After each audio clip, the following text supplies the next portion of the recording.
구약성경 422면 사무엘상 10장 1절로 8절까지 우리 교독해서 읽겠습니다.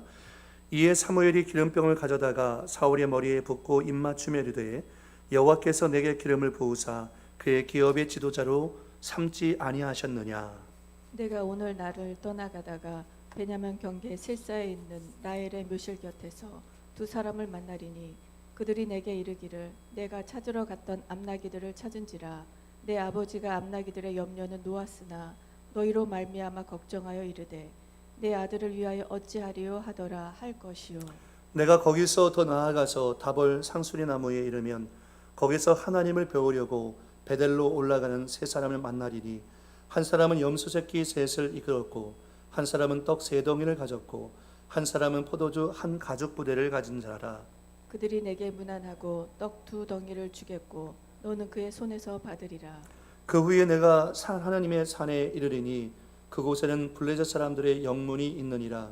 내가 그리로 가서 그 성읍으로 들어갈 때에 선지자의 무리가 산당에서부터 비파와 소고와 저와 수금을 앞세우고 예언하며 내려오는 것을 만날 것이요. 내게는 여호와의 영이 크게 임하리니 너도 그들과 함께 예언을 하고 변하여 세 사람이 되리라. 이 징조가 내게 임하거든 너는 기회를 따라 행하라. 하나님이 너와 함께 하시느니라. 너는 나보다 앞서 길갈로 내려가라. 내가 내게로 내려가서 번제와 화목제를 드리리니 내가 내게 가서 내가 행할 것을 가르칠 때까지 7일 동안 기다리라. 아멘. 성령께서 오늘 우리 가운데 하나님의 은혜를 부어주실 줄 믿습니다. 오늘 사무엘상 10장 1절로 11장 15절까지 말씀해 가지고서 여호와의 영이 크게 임하리니 변하여 새 사람이 되리라 라는 제목으로 같이 말씀의 은혜를 나누기 원합니다. 우리가 마음 가운데 늘 고민하는 것은 사람은 과연 변할 수 있겠는가 라는 고민입니다. 사람은 변할 수 있는가. 우리가 미신과 같이 우리 마음 가운데 확신하는 것은 사람은 고쳐 쓰는 것이 아니야, 사람은 안 변해 라는 생각을 갖고 있는 것을 보게 됩니다. 그러나 우리가 알고 있는 것처럼 성경을 들으면서 보면 예수 만나고서 변화되어진 사람이 굉장히 많죠. 복음의 능력이 있습니다.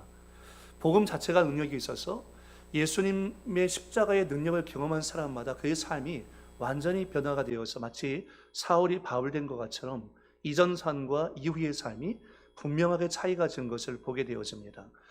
오늘 말씀 가운데도 보면 변하여 새 사람이 된 사람이 등장합니다. 그 사람이 누구냐면 사울이라는 사람이었습니다. 역사의 주관자가 되시고 왕 되신 하나님의 통치를 이스라엘 백성들이 거절하고 인간 왕을 세워달라고 요청했습니다. 그러나 사무엘을 통해서 하나님께서 이스라엘 백성들에게 왕이 세워지게 되어지면 이런 일들을 너희와 너희 자녀와 너희가 세금도 내야 되고 증용도 해야 되고 이런 부분을 다 얘기했음에도 불구하고 이스라엘 사람들이 열방과 암몬, 모압, 에돔 사람들을 부러워하면서 그들이 1인 군주 제도 가운데 있는 것을 보면서 우리도 왕이 있어야 되겠다라고 계속해서 요구했습니다. 그래서 결국은 하나님께서 그것을 허락해 주시고 하나님이 예비하신 사람을 세우시는데 에브라임과 유다 사이에 있었던 베냐민 지파의 기스의 아들이었던 사울을 하나님께서 세우십니다.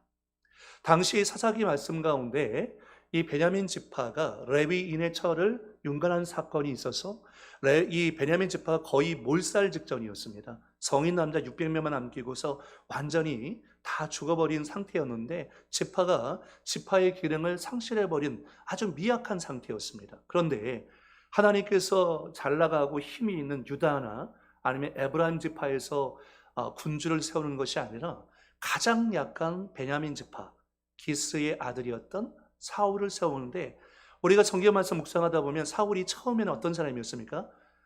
A형 혈액형을 갖고 있는 사람처럼 굉장히 소심했어요. 굉장히 소심하죠.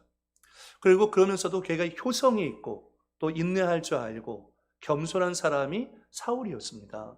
그래서 아버지가 암나기를 잃어버렸는데 그 암나기를 찾으라고 아들을 시켰을 때 이 사울이 사환을 데리고서 몇 날 며칠을 그 암나기를 찾으려고 했지만 찾을 수가 없었습니다. 그런데 하나님의 기가 막힌 간섭하심 가운데 사무엘과 사울이 만나게 되죠.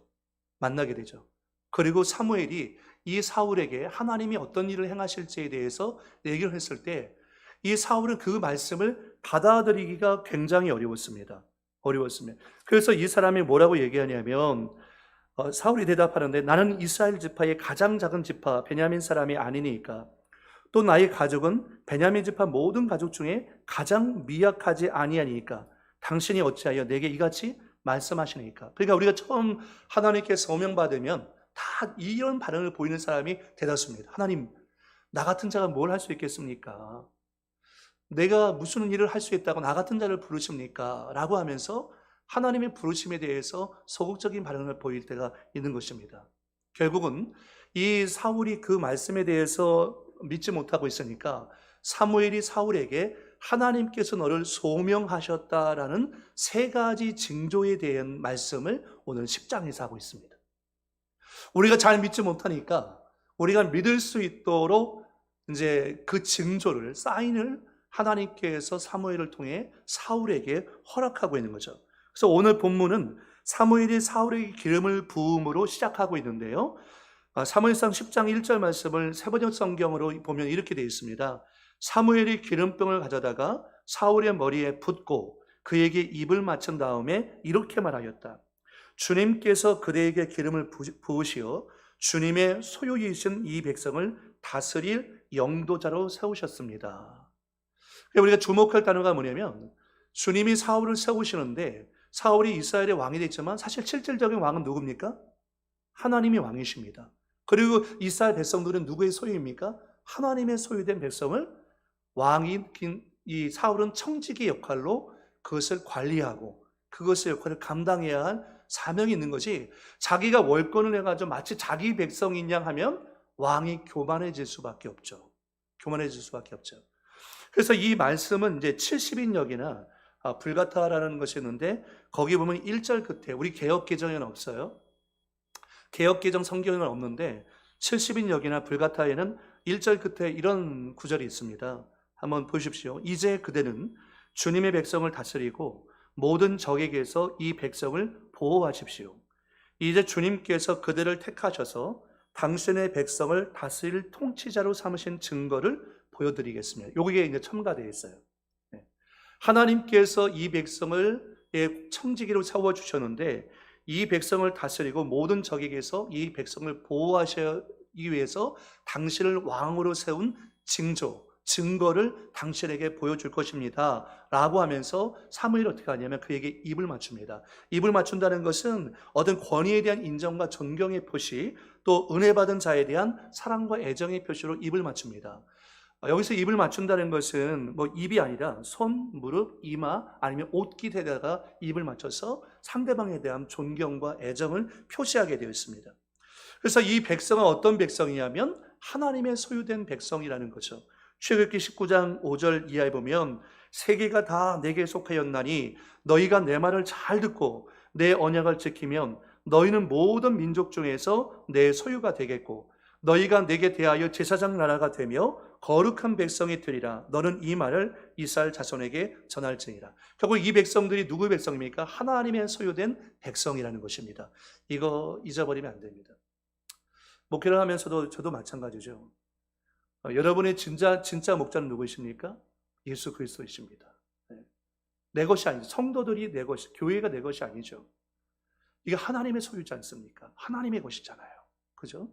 그러니까 이스라엘 백성들은 왕의 것이 아니라 하나님의 소유된 백성을 그가 보호하고 관리해야 할 청지기의 직분을 그가 받게 되었다는 것입니다. 그러면서 부름에 대한 확증을 주시는데 세 가지 징조 가운데 첫 번째 징조가 뭐였냐면 라헬의 묘실 곁에서 두 사람을 만나게 한 것입니다. 라헬의 묘실. 그래서 이제 이 사울이 이제 사무엘 떠나서 지나가게 될 것인데 네가 베냐민 지파의 경계에는 셀사에 가면 거기에 라헬의 묘지가 있는데 라헬은 누구였습니까? 야곱의 두 번째 아내였죠. 두 번째 아내. 그런데 그 라헬의 소생이 누구예요? 요셉과 베냐민이죠. 라헬이 베냐민을 낳다가 산고를 이기지 못하고 죽었잖아요. 그래서 베냐민 지파 경계의 셀사라는 곳에 라헬의 묘지가 있어요. 라헬의 묘지. 이 지금 사울이 어느 지파 사람입니까? 베냐민 지파 사람이죠. 베냐민 지파. 그 라헬의 묘지 곁에 가면은 두 사람을 만나게 될 거라는 거예요. 그런데 이 두 사람이 뭐라고 얘기하냐면 이렇게 얘기하는 거죠. 당신의 암나기를 찾았다. 그리고 지금 당신의 아버지가 당신을 염려하고 있다. 라고 얘기를 할 거라는 거예요. 이게 첫 번째 징조. 하나님께서 당신을 소명하시고 당신을 불렀다는 첫 번째 징조로서 그렇게 얘기하고 있다는 거죠. 그러니까 두 사람이라는 것은 여러분 성경 가운데 보면 증인을 세울 때 두 사람을 선택하죠. 두 사람이 돼야, 한 사람은 안 됩니다. 두 사람이 그 사건에 대해서 증거해야 참다운 증인이라고 인정을 해주는데, 이 사울이 하나님께 의해서 소명받았다는 것을 두 사람을 만나게 될 거라는 거죠. 두 번째는 다볼 상수리 나무에서 세 사람을 만날 거라는 겁니다. 다볼 상수리 나무 곁에서 세 사람을 만나게 될 것이다. 그런데 이 사람들은 뭐하러 가냐고 하냐면 베델로 올라가서 하나님의 얼굴을 배웠고 하나님께 예배를 드리기 위해서 올라가는 사람들이라는 거예요. 그런데 그 사람이 갖고 있는 염소와 떡이 세 덩이가 있는데 그 떡 세 덩이 가운데 떡 두 덩이를 당신에게 줄 거라는 것입니다. 당신에게 줄 거라는, 이것이 두 번째 징조다라는 것을 얘기해요. 그 다음에 세 번째 징조가 뭐냐면 선지자의 무리를 만나서 그들과 함께 당신이 예언하게 될 것이다 라는 거죠. 예언하게 될 거라는 거죠. 그래서 이 사람이 이제 사울이 이제 움직여서 가게 되면 하나님의 사령에 이르게 될 것인데, 그곳에 블레셋 사람들의 영문, 과거 블레셋 사람들이 이스라엘 깊숙이 들어와서 거기에 진영을 만들어 놨었습니다. 그 블레셋 사람들의 영문으로 들어갈 것인데, 거기 들어가다가 선지자 무리가 산당에서부터 내려오면서 그들이 어떻게 내려오냐면 막 찬양하면서 노래하면서 내려오는 거예요. 그들이 소고와 저와 수금을 앞세우고 예언하고 내려오는 것을 만나게 될 거라는 거죠. 그때에 6절 말씀 같이 한번 읽어볼까요? 6절 시작. 내게는 여호와의 영이 크게 임하리니 너도 그들과 함께 예언을 하고 변하여 새 사람이 되리라. 아멘. 내게는 여호와의 영이 크게 임하리니 너도 그들과 함께 예언을 하고 변하여 새 사람이 되라. 여러분, 구약시대의 여호와이신 곧 성령이 임하는 것은 하나님에 의해서 특별하게 선택된 사람들만 임했습니다. 누구였습니까? 선지자, 제사장, 왕. 이 세 부류의 사람만 특별한 임무를 줄 때에 하나님께서 그의 머리 가운데 관유를 부어가지고 그들로 하여금 그 미션과 사명을 감당하도록 세우시는 거죠.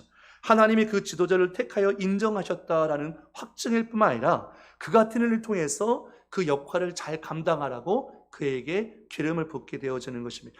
이 하나님의 영인 성령께서 부어지게 되어지는 것입니다. 그리고 변하여 새 사람이 된다는 것은 신약적 의미의 어떤 거듭난다라는 의미와는 달라요.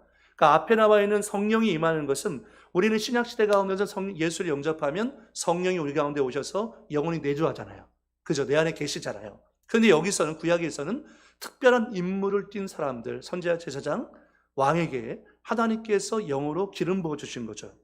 변화형 새 사람 된다는 것은 신약적 의미의 어떤 거듭남이나 성화의 의미를 갖고 있는 것이 아니라 이 세워진 사울이 이제 앞으로 블레셋의 압제에서 구원할 자, 그리고 이스라엘을 구출하기 위한 열망으로 담대하게 나아갈 자인 거죠. 왜냐하면 종전에 보니까 사울은 굉장히 소심한 사람이었어요. 이 자기 자신에 대해서 작게 여기고 내가 뭘 할 수 있을까라고 생각하는 사람이 어떻게 군대를 지휘하고서 나가서 전쟁을 치를 수가 있겠습니까? 그래서 군대를 지휘하고 나라를 이끌기 위해서는 반드시 뭐가 임해야 됩니까? 성령의 능력이 임해야 되는 거예요. 그래서 사사시대에 마찬가지죠. 민주적 위기 가운데 있을 때 하나님께서 구별하여 세우신 사사들을 세울 때 하나님의 영이 그 사사 가운데 임했던 것처럼 지금 사울을 세우는 가운데 하나님의 영이 그에게 크게 임했던 것입니다. 이 말씀을 새번역 성경에서는 이렇게 번역해요. 우리 같이 한번 읽어볼까요? 시작. 그러면 그대에게도 주님의 영이 강하게 내리어 그들과 함께 춤을 추고 소리를 지르면서 예언을 할 것이며 그대는 전혀 딴 사람으로 변할 것입니다. 이게 훨씬 이게 확 들어와요. 그래서 제가 이제 번역 성경들을 다 읽어보는데 이 의미가 확 들어와요. 그러니까 성령이 임하고 난 다음에 하나님의 영이 크게 강하게 세차게 사울을 점령하고 난 다음에 사울이 성령이 임하기 전과 성령이 임한 후에 그 모습이 완전히 달라졌다는 거죠. 완전히 달라요. 여러분, 신약시대 가운데 우리가 보면 오순절 성령 강림 사건을 기점으로 제자들의 모습이 그 전과 그 후가 완전히 달라졌잖아요. 그죠? 그런 것처럼 우리가 성령 충만을 간구해야 될 이유가 성령을 하지 않고서는 이 신앙생활을 우리가 담대하게 기도 생활이든 찬양이든 예배 생활이든 우리가 가정이든 공동체든 우리가 힘있게 감당할 수 없어요. 머뭇거리고 주저할 수밖에 없어요. 근데 성령이 내 안에 임하면요, 그 성령은 그 단어 자체의 라틴어 의미가 열정이라는 의미를 갖고 있어요. 그래서 성령이 임하게 되면 우리 마음 가운데 열정을 불러 이렇게 막 기도하고 싶고 찬양하고 싶고 전도하고 싶고 사랑하고 싶고 용서하고 싶고 기뻐하게 되고, 이 성령께서 우리 마음 가운데 이루시는 역사인 거죠.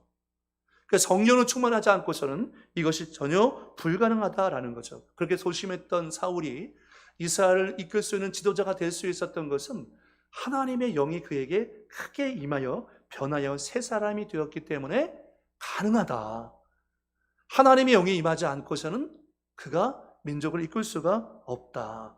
그러니까 항상 지도자는 그 하나님의 영이 임한 깨끗한 그릇으로, 거룩한 그릇으로 구별된 삶, 특별한 구별된 임직자의 자세를 갖고 살아가는 것이 너무 중요하다라는 것입니다.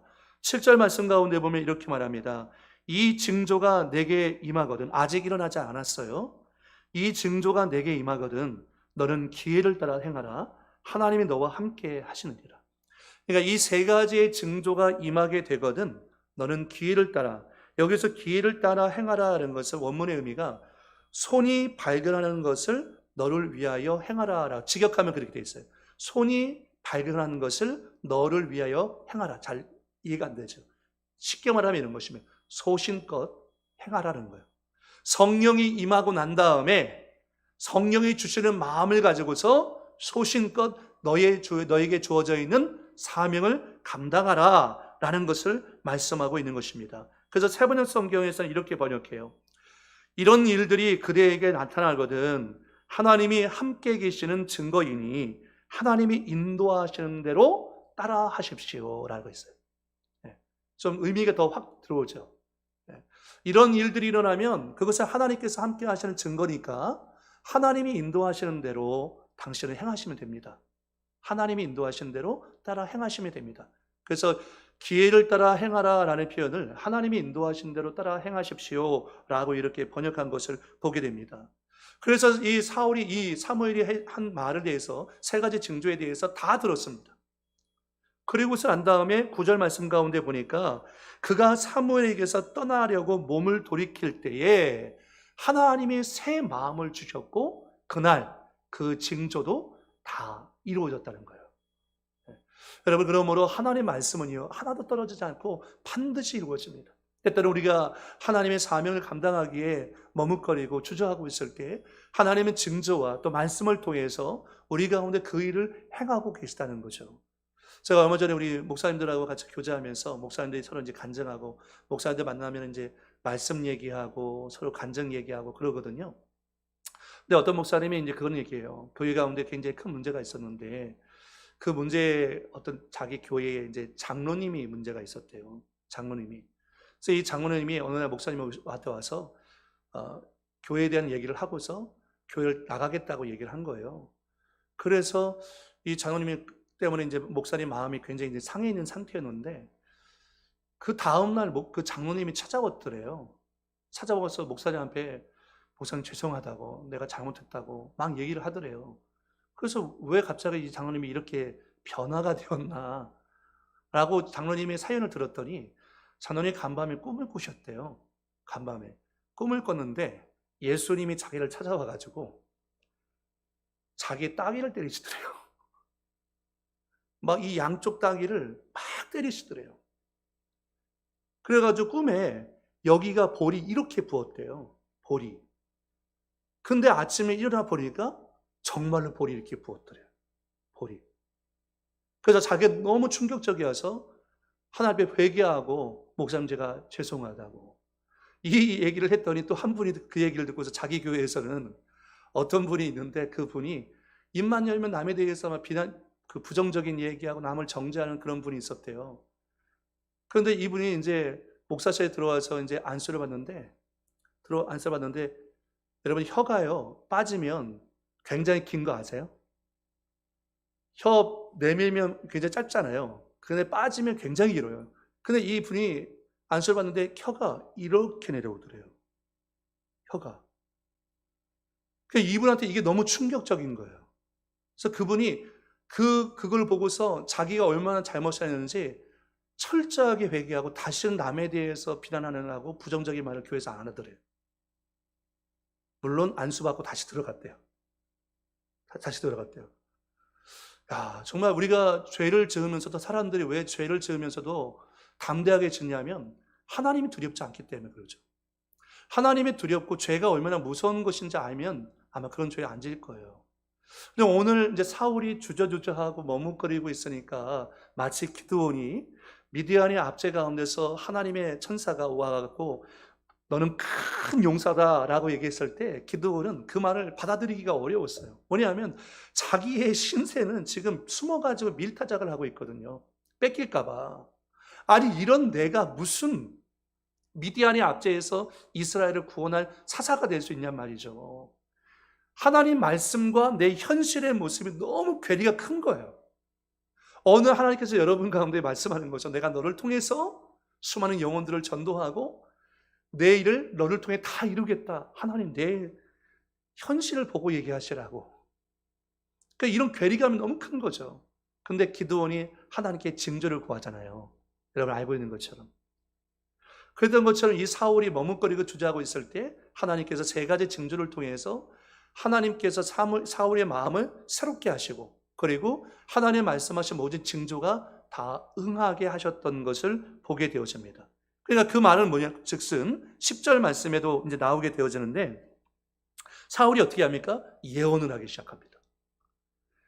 이제 그 선지자 무리가 내려올 때 그들과 함께 막 예언을 하면서 하나님 찬양하고 하게 되는 거죠. 그래서 그 사람들이 그 사울의 그 모습을 보고서 너무너무 깜짝 놀란 거예요. 아니 사울이 어떻게 저렇게 선지자 무리와 섞여가지고 예언을 하고 있느냐. 그래서 속담이 생겼습니다. 12절 말씀 가운데 보니까 어떤 속담이 생겼냐면 사울도 선지자 중에 있느냐라는 속담이 생겼어요. 이 말의 무슨 의미가 뭐냐면요, 이런 얘기예요. 사울도 선지자 속에 있느냐? 그러니까 어떤 사람이 있는데 어떤 사람이 이전 생활의 모습과 완전 딴 모습으로 바뀌어졌을 때 그것을 이제 빗대 가지고 속담으로 쓰는 거예요. 예전의 모습이 아니에요. 내가 알던 그 사람이 아니에요. 완전히 새로워진 사람이 되었을 때 그 모습 보고서 야 사울도 선지자 무리 중에 있느냐? 어떻게 저 사람이 예언을 하고 있느냐? 라고 하면서 얘기를 하게 된 거죠. 자, 이제 세 가지 징조를 통해서 하나님께서 사울을 세운다는 것이 확실해졌습니다. 사울도 하나님이 자신을 세운다는 것을 성령이 강하게 임하고 난 다음에 그것을 받아들이게 되었을 거예요. 그러나 아직도 사울의 마음 가운데 주저하는 마음이 있었어요. 어떻게 하느냐? 이제 사무엘이 미스바로 모든 이스라엘 백성들을 다 불러 모읍니다. 모든 지파들을 다 불러 모아요. 미스바로 다 불러 모은 다음에 이 모여진 이스라엘 백성들에게 오늘 10장 18절 이하에 이렇게 얘기합니다. 이스라엘 자손에게 이르되 이스라엘 하나님 여호와께서 이같이 말씀하시기를 내가 이스라엘을 애굽에서 인도하여 내고 너희를 애굽인의 손과 너희를 압제하는 모든 나라의 손에서 건져내었느니라 하셨거늘 너희는 너희를 모든 재난과 고통 중에서 친히 구원하여 내신 너희의 하나님을 오늘 버리고 이르기를 우리 위에 왕을 세우라 하는도다. 그런즉 이제 너희의 지파대로 1000명씩 여호와 앞에 나오라 하고 다시 이스라엘 백성들에 대해서 하나님의 진심을 전달합니다. 너희가 인간 왕을 세워달라고 하는 것은 과거 430년 동안 이스라엘 백성이 애굽에 종살이 할 때 그들을 빼내어 주시고 하나님의 은혜 가운데서 그들을 이 가나안 땅을 점령하게 하신 그 하나님의 은혜를 저버린 것이죠. 저버린 거죠. 그러니까 하나님의 통치보다 인간 왕의 통치를 받겠다고 하는 것은 하나님을 배신하고 반역한 행위다라는 것을 지금 다시 한번 얘기한 다음에 제비뽑기를 시행합니다. 이스라엘 모든 지파가 모여있는 상황 속에서 제비뽑기를 시행하는데 그 제비뽑기를 통해서 누가 뽑혀지냐면요, 베냐민 지파가 뽑혀집니다. 그 다음에 베냐민 지파가 어디서 다시 제비뽑기 합니다. 베냐민 지파 속에서 마드리, 사울 가문의 족장인데요, 이 마드리가 뽑힙니다. 마드리의 가족이. 그리고 마드리 가족 가운데에서 다시 제비뽑기를 합니다. 누가 뽑히냐면 기스의 아들 사울이 뽑혀요. 기스의 아들 사울. 그래서 사울을 찾았어요. 근데 사울이 안 보이는 거예요. 그 자리에. 분명히 미스바에 왔거든요. 미스바에 여기 온 거 아까 봤거든요. 확인했어요. 사울이. 근데 사울을 찾으니까 사울이 안 보여요. 그래서 우림과 둠림을 통해서 사울이 어디 있는지 찾았어요. 여호와께 물었던 거죠. 여호와께 하나님 사울 어디 있습니까? 그랬더니 하나님께서 어디 있냐고 얘기하냐면 진보다리 속에 숨었다. 그러니까 사울이 우리 식으로 얘기하면 꼭꼭 숨어라. 머리카락 보인다. 하나님 앞에서 자신이 이제 숨겨진 거죠. 숨겨진 거죠. 그래서 이 사울을 앞으로 데리고 나옵니다. 사울을 데리고 나옵니다. 그리고 사울에게 이제 하나님께서 하나님 사울 앞에 딱 섰을 때 뭐라고 얘기를 하냐면 이제 말씀 가운데 보니까 24절에 이렇게 얘기합니다. 사무엘이 온 백성에게 말하였다. 세번역 성경이에요. 주님께서 뽑으신 이 사람을 보아라. 그러니까 사울이 굉장히 키가 컸거든요. 주님께서 뽑으신 이 사람을 보아라. 온 백성 가운데 이만한 인물이 없다. 그러자 온 백성이 환호성을 지르며 임금님 만세 하고 외쳤다라고 얘기합니다. 그러니까 사울을 앞으로 데리고 나오니까 이만한 사람이 없다는 거예요. 모든 백성 중에 짝할 리가 없느니라. 모든 백성보다 더 잘났다는 거죠. 사울이. 그리고서 백성들이 다 같이 왕 만세라고 하면서 외쳤던 것입니다. 그런데 이 사울이 왕 되는 것을 모두가 다 좋아하는 것은 아니었죠.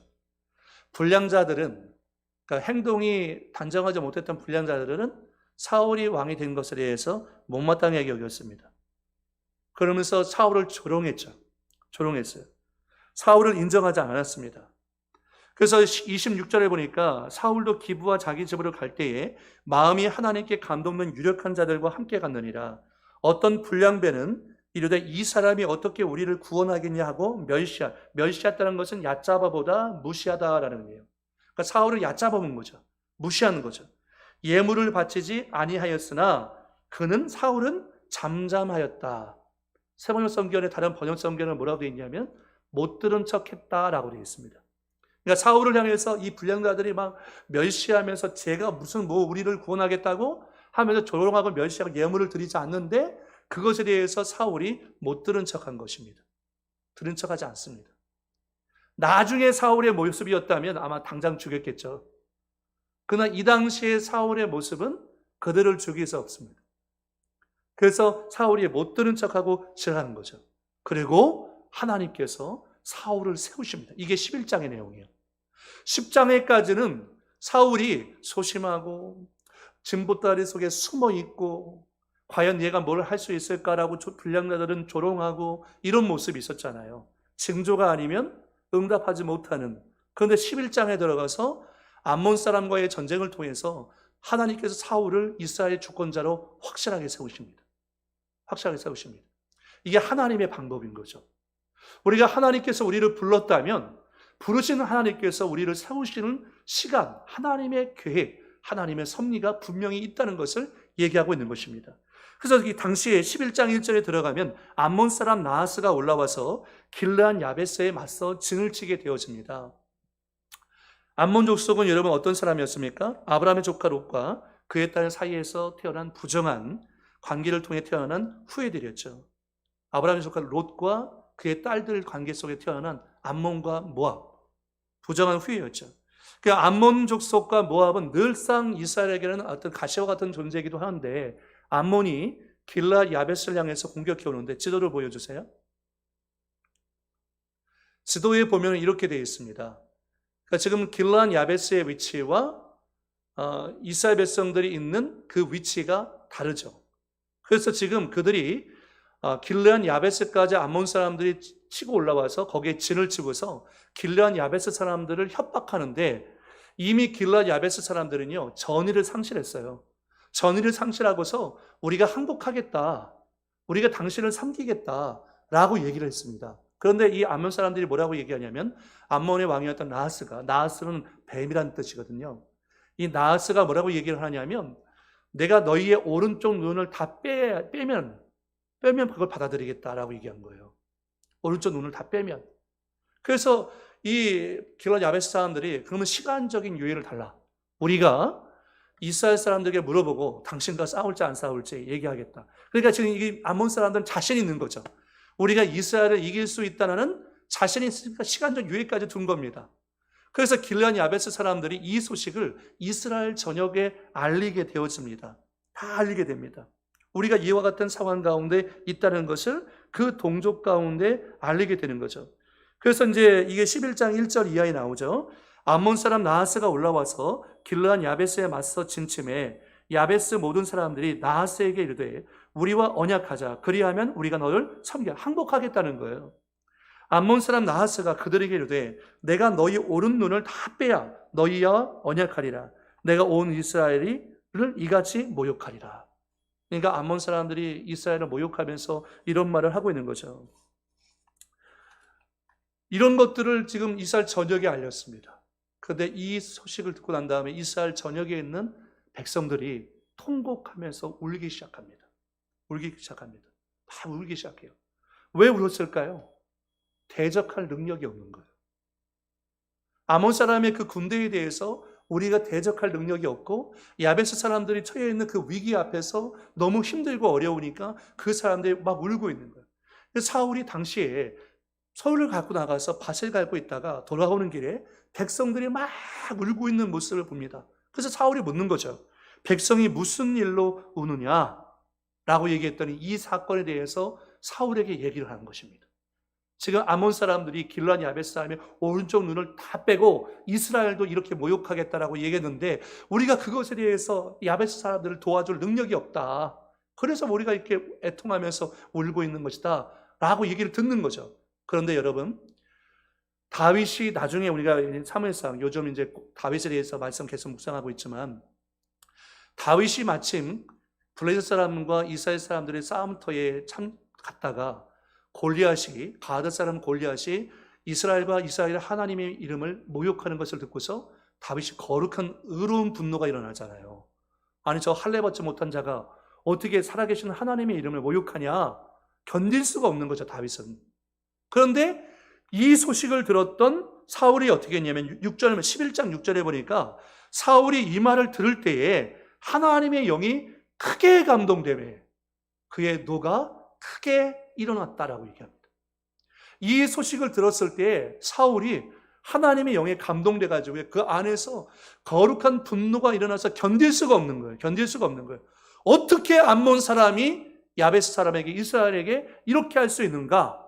하나님의 이름을 모욕할 수 있는가라고 하면서 막 그 안에서 거룩한 분노가 일어나는 거예요. 이것을 세번역 성경에서 이렇게 번역해요. 이 말을 듣고 있을 때에 사울에게 하나님의 영이 세차게 내리니 그가 무섭게 분노를 터뜨렸다라고 번역해요. 의미가 훨씬 잘 들어오죠. 그러니까 이 말을 듣고 있을 때 사울에게 하나님의 영이 막 강하게 임재한 거예요. 그러니까 사울이 무섭게 분노를 터뜨렸다는 거죠. 그러니까 여러분 이제 분노라는 것 자체가 품지 않는 것이 좋죠. 근데 모든 분노가 나쁜 것이 아니라 거룩한 분노가 있을 수 있죠. 불의에 대해서 항거하는, 불의에 대해서 항거하는 거룩한 분노가 있을 수 있다는 것입니다. 그래서 사울이 이것을 듣고서 보편적으로 사사시대에도 마찬가지였는데 사사들이 하나님 앞에서 쓰임받을 때는 하나님의 영이 임하고 그들 가운데 하나님이 주신 거룩한 분노가 있었어요. 그래서 전쟁을 진두지휘하면서 적들을 물리쳤던 그런 일들이 있습니다. 그러니까 하나님의 뜻과 합치되는 거룩한 우분이 있을 수 있다는 것입니다. 그래서 사울이 어떻게 했냐면요, 자기가 갖고 있는 그 소를 잡아가지고 각을 뜨고서 전령들의 손에다가 이스라엘 전역을 보냅니다. 아마 10장의 사울이었다면 이렇게 못했을 거예요. 진보다리 뒤에 숨어있던 사울이었다면 그렇게 못했을 거예요. 근데 11장에 사울이 성령이 임하고 난 다음에 거룩한 분노가 일어났는데 소를 각을 떠가지고요, 그것을 전령들에 맡겨가지고 이스라엘 전역을 보내면서 뭐라고 얘기하냐면 7절에 한 겨리의 소를 잡아 각을 뜨고 전령들의 손으로 그것을 이스라엘 모든 지역에 두루 보내어 이르되 누구든지 나와서 사울과 사무엘을 따르지 아니하면 그의 소들도 이와 같이 하리라 하였더니 여호와의 두려움이 이 밤에 그들이 한 사람과 같이 나온 자고 있어요. 이스라엘이 하나님을 두려워해야 되는데 사람을 두려워하니까 여러분 그 앞에 주저앉고 통곡하는 거예요. 우리 그리스도인들이 정말 두려워해야 할 대상이 누굽니까? 돈입니까? 세상입니까? 환경입니까? 우리가 정말 두려워해야 될 대상은 천지 만물을 창조하신 여호와 하나님인 거죠. 그 하나님을 향한 경외심이 있을 때 우리가 세상을 두려워하지 않는 거죠. 예컨대 우리가 예전에 주일날 말씀을 하지 않았던 것처럼 예수님과 제자들이 갈릴리 호수를 건너갈 때 풍랑을 맞았죠. 예수님 백고문에 주무시고 계셨고 제자들이 풍랑 때문에 정신이 혼비백산하고 거의 죽을 지경이 되었을 때 예수님을 깨우면서 예수님 우리가 죽게 된 것을 알지 못하십니까? 라고 얘기합니다.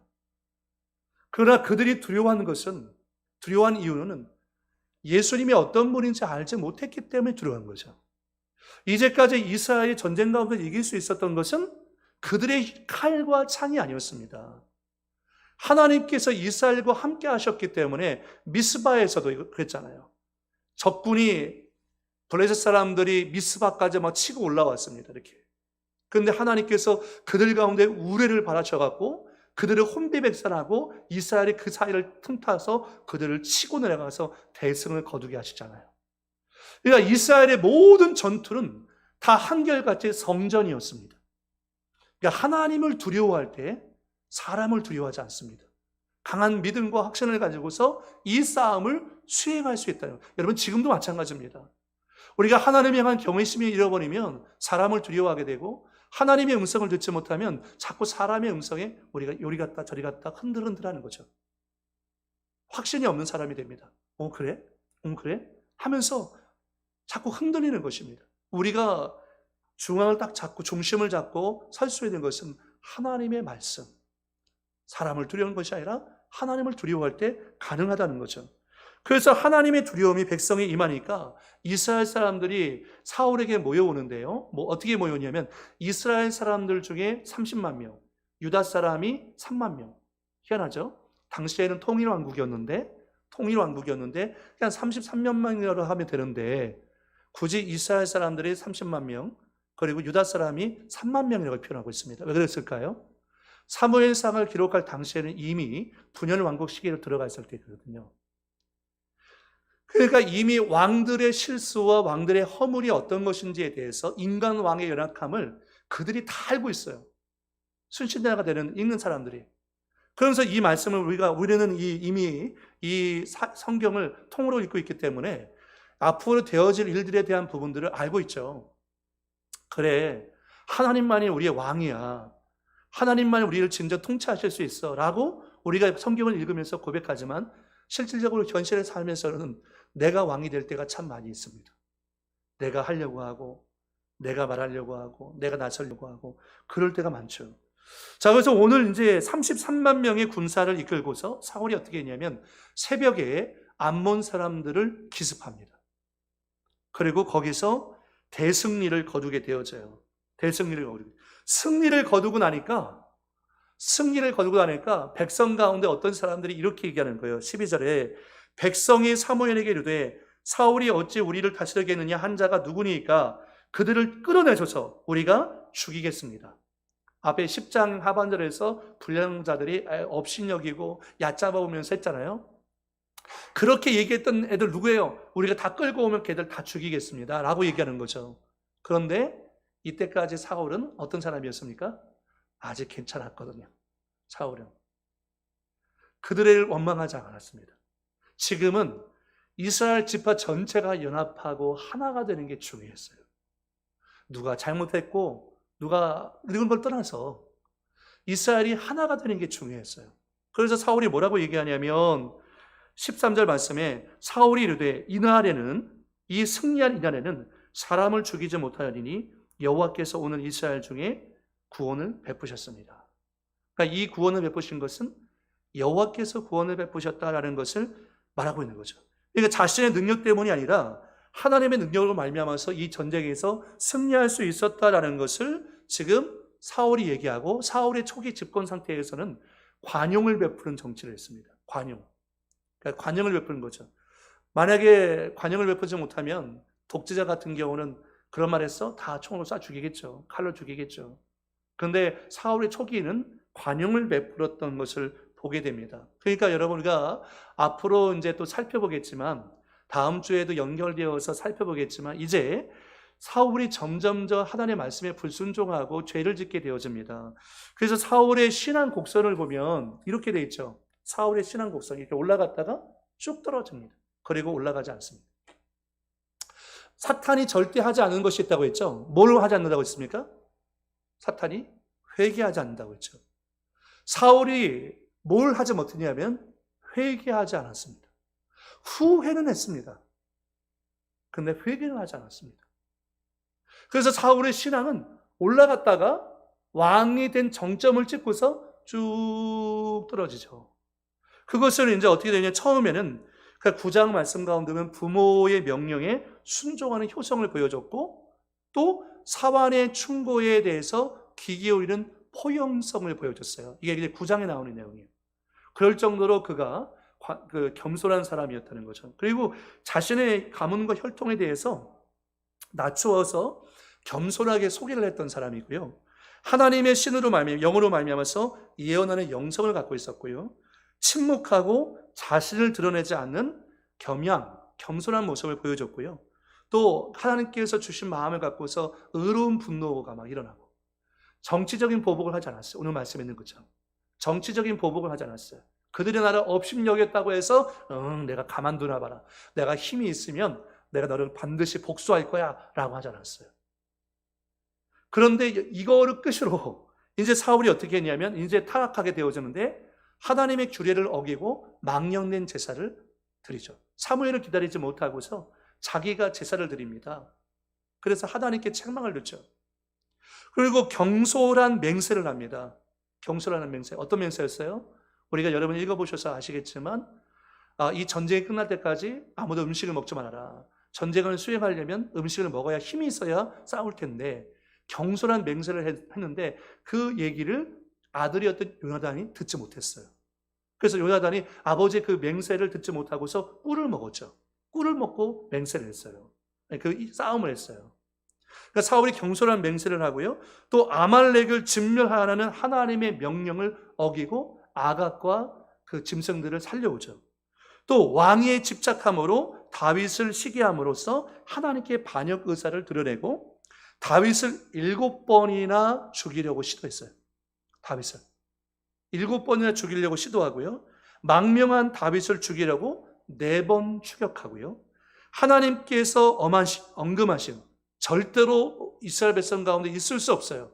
왜냐하면 율법에 보면은 신접한 자나 이런 박수나 무당 이런 사람들 반드시 다 죽여야 되거든요. 이런 걸 이스라엘 내에서 용납할 수 없습니다. 그런데 사울이 하나님이 언급하신 무당을 찾아감으로써 영적 타락의 심령, 아주 깊은 곳에 빠지게 되죠. 그러니까 더 이상 회복된 기미가 없는 거예요. 여러분, 우리가 용수철 있잖아요. 용수철을 이렇게 조금 따바등에 딱 놓으면 탄성력이 있기 때문에 돌아가요. 그죠? 근데 용수철이 쭉 빼갖고 일렬로 만들면 다시 돌아갈 수가 없잖아요.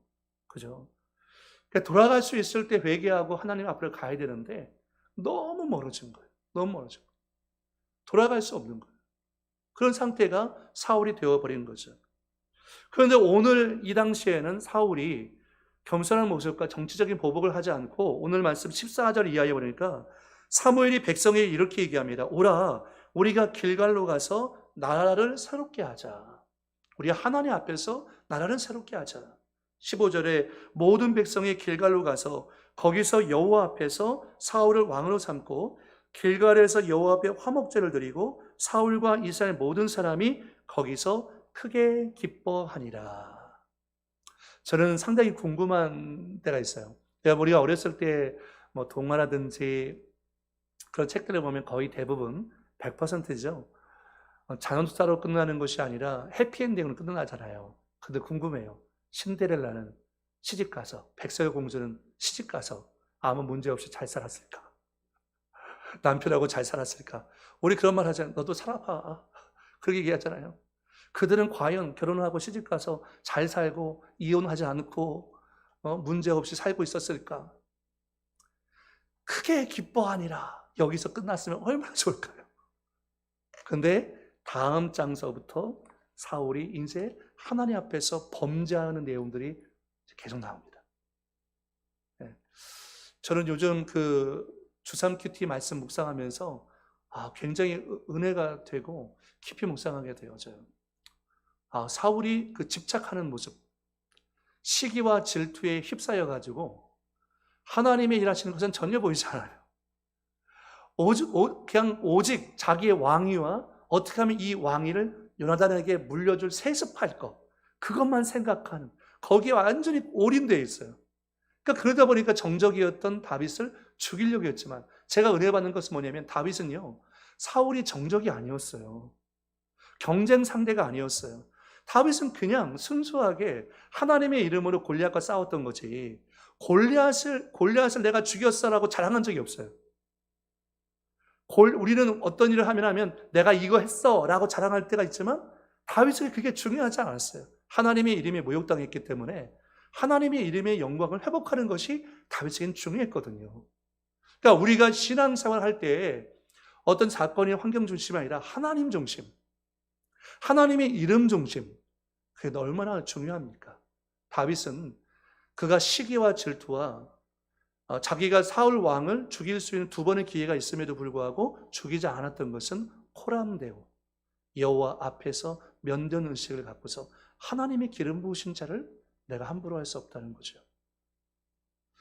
우리 교회도 그렇고 저도 그렇고 한국교회 목회자들도 문제가 많지만, 그러나 저는 아침마다 기도하는 하나님 내 입술에 파수꾼을 세워달라고 기도해요. 혹시 우리가 하나님이 세우신 몸인 교회를, 하나님의 기름 부으신 종을 우리가 함부로 해서 하나님의 영광을 떨어뜨리는 것은 아닌지 두려운 일이 될 수 있다라는 생각도 해요. 그래서 우리가 항상 이 하나님 면전의식을 갖고서 하나님을 두려워할 줄 알고 경외하는 믿음으로 서야 되겠다. 다윗을 통해서 다시 한번 더 생각을 하게 되어지는 부분인 것입니다. 오늘 말씀을 통해서 이 사울의 집권 초기의 그 모습, 좋은 부분은 우리가 본받고 잘못된 부분은 그렇게 살면 안 되지 라고 우리가 생각하면 성경을 통해서 은혜를 받게 되어지는 것입니다. 오늘 성령께서 여러분에게 크게 임하셔서 저와 여러분이 변하여 새 사람이 되기를 예수의 이름으로 축복합니다.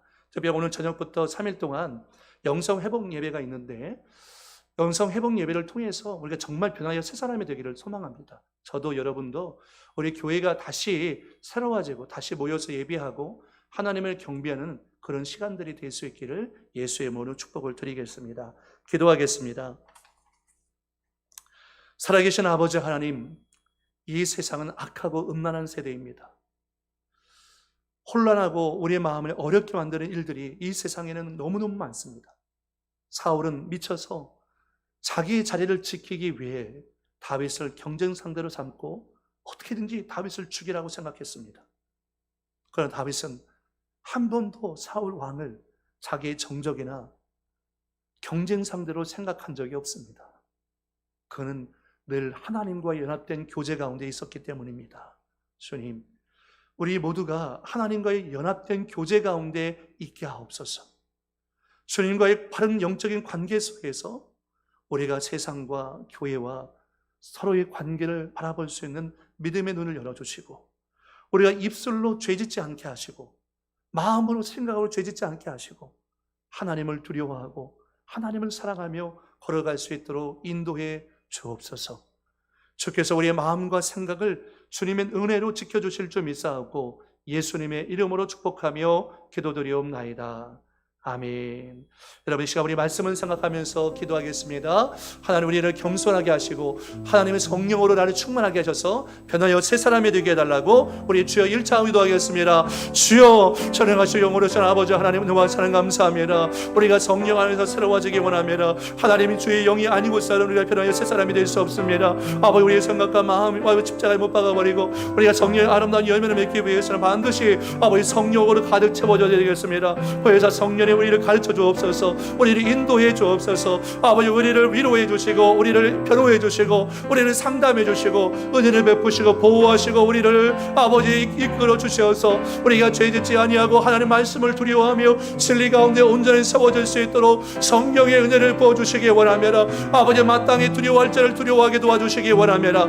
아버지 이스라엘 백성들이 암몬 사람의 공격 앞에서 두려워서 통곡하고 있을 때에 아버지 여호와의 두려움이 임하니까 군대로 징집되어지게 되었던 것을 보게 되었습니다. 아버지 우리가 두려워할 자를 두려워하게 도와주시며 하나님 바른 신앙과 믿음 안에서 하나님을 경외하는 믿음을 갖고 나아갈 수 있도록 인도하여 주시기 원하며라. 성령님 은혜 베풀어 주옵소서. 우리가 하나님 앞에 바른 신앙생활을 살 수 있도록 우리 한 사람은 삶을 축원하여 주옵시며 진리의 말씀 가운데 온전히 세워질 수 있도록 하나님 은혜를 더하여 주시기 원하매라. 아버지 오늘 수요 예배를 드리는 성도들의 심령 가운데 이 하나님의 은혜가 부어지게 도와주시어서 하나님의 영이 크게 임하게 도와주시고 충만하게 도와주시어서 우리가 변하여 새 사람이 되어질 수 있도록 인도하여 원하매라. 아버지 우리 입술에 파수꾼을 세워주옵소서. 우리의 마음을 지켜주옵소서. 우리의 생각을 지켜주시옵소서. 아버지 우리가 죄짓지 아니하고 하나님의 바른 믿음의 삶을 살게 도와주시며 하나님을 기뻐하시는 삶을 살아가시고 하나님 인정하는 삶을 살아갈 수 있도록 도와주시기 원합니다. 아버지 우리 순복의 교회가 성령 충만하기 원합니다. 아버지 우리 모든 성도들이 성령 충만하기 원합니다. 아버지 우리 성도들과 지식들과 우리 성도들 한 사람 한 사람마다 진리의 말씀 가운데 깨어 도와주옵소서. 하나님 이사야를 아버지 그들 가운데 보내시며 말씀하실 때 아버지 귀가 있어도 듣지 못하고 눈이 있어도 보지 못하는 백성에게로 보내겠다고 말씀하셨는데 아버지 우리가 그런 백성이 되지 않게 도와주시고 하나님의 음성을 들을 때마다 깨닫게 도와주시며 아버지 예수님 안에는 독생자 영광을 볼 수 있는 믿음의 눈을 우리 가운데 허락해 주시옵소서. 아버지 우리가 새로워지기 원합니다. 우리가 변화되기 원합니다. 아버지 오늘 이 밤에 시부터 있을 아버지 3일간의 영성회복 예배를 통해서 우리의 영이 새로워지게 도와주시고 우리가 주님 보좌 앞으로 가까이 나가는 시간들이 될 수 있도록 인도하여 주옵소서. 아버지 하나님 의지합니다. 아버지 하나님 의지합니다. 우리를 도와주옵소서. 도와주옵소서. 살아계신 아버지 하나님, 그래서 주님은 에베소 교회에 너희 처음 행위를 회복하라고 말씀하십니다. 첫사랑을 회복하라 말씀하십니다. 사울 왕은 첫사랑을 잃어버렸습니다. 처음 마음을 잃어버렸습니다. 그때 하나님의 영이 크게 임하고 변하여 새 사람이 되었던 때가 있었는데 그것이 과거의 이야기가 되어버린 사람이 되어버렸습니다. 아버지 우리는 그러지 않게 하옵소서. 한결같은 믿음의 삶을 살게 도와주시되 다윗처럼 여호와 앞에서 하나님과 함께 걸어갈 수 있는 신앙인들이 될 수 있도록 아버지 우리를 축복해 주옵소서. 항상 하나님을 두려워하게 하시고 하나님을 향한 건강한 두려움이 있게 도와주시며 바른 믿음과 알을 통해서 바른 신앙생활을 할 수 있도록 주여 도와주옵소서. 주여 오늘 이 밤에부터 3일 동안 영성 회복 예배가 있습니다. 주님 아버지 이것을 통해서 이 예배를 통해서 우리의 심령이 새로워지기 원합니다. 우리가 마음껏 주님을 찬양하고 기도하고 하나님의 말씀 앞에서 축제적인 예배가 될 수 있도록 하나님 은혜를 더하여 주옵소서. 참여하는 모든 성도들의 마음 가운데 회복의 역사가 일어나게 도와주시고 아버지 육체의 질병이 치유되어지게 도와주시고 방언의 은사가 임하게 도와주시옵시며 아버지 묶인 것이 풀려지는 역사가 일어날 수 있도록 인도해 주옵소서. 하나님의 크게 임하는 밤으로 삼아주실 줄 믿사옵고 예수님의 이름으로 축복하며 기도드리옵나이다. 아멘. 이제는 우리 주 예수 그리스도의 원하신 은혜와 아버지 하나님의 크고 극진하신 사랑하심과 보혜사 성령님의 내주 감화감동 충만 인도 위로하심의 역사가 생명의 말씀을 붙잡고 믿음으로 나아가는 사랑하는 모든 성도들의 가정생활 범사 위에 이제부터 영원토록 함께 있을지어다. 아멘. 아버지 주님의 은혜를 부으소서.